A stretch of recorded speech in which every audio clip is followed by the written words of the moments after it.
When we're rope scrambling, we've got some decisions to make about what we want this rope to do for us. I often think of it as a sliding scale. At the one end, we've got out and out speed, which would be soloing, moving up here without a rope on at all.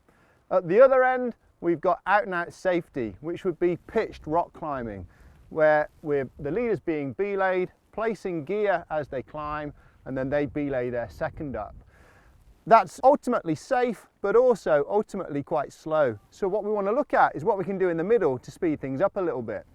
And it's going to be an entirely personal decision based on your skill, the weather, how you feel on the day, who you're climbing with.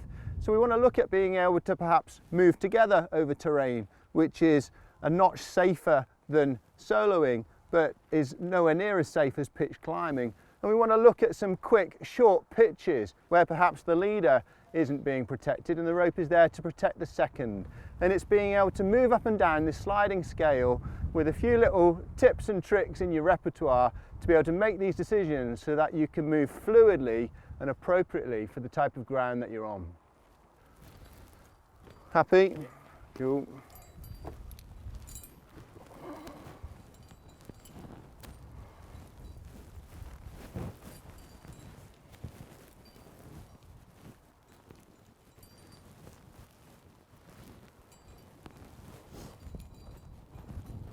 So on this first section of steep little climbing type ground, I've got my partner to belay me, and that means I need to place some gear to keep me safe.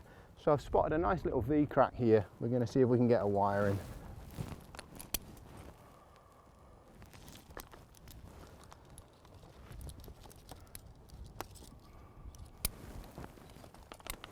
And I'm just going to put a runner on that. And then carry on making my way up.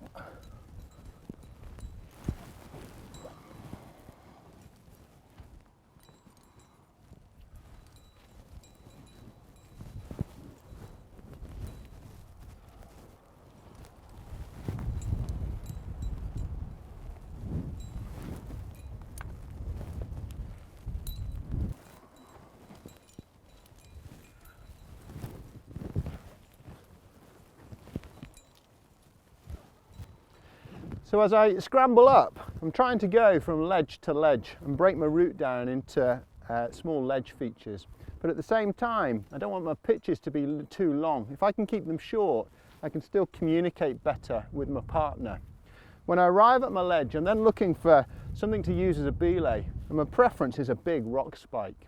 And I've got a 3-stage test that I use on these. So a visual test, does it look big? Does it look part of the mountain? And this beauty does.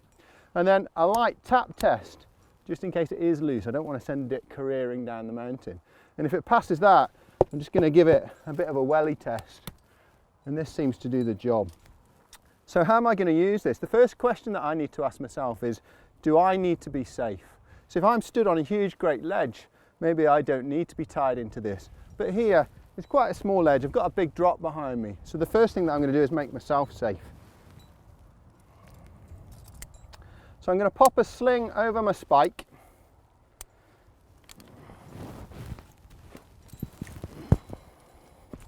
And then I'm going to attach myself just using a clove hitch. Safe, Rob! So that's Rob taking me off belay. A nice clear call from below so I can pull all the slack rope through.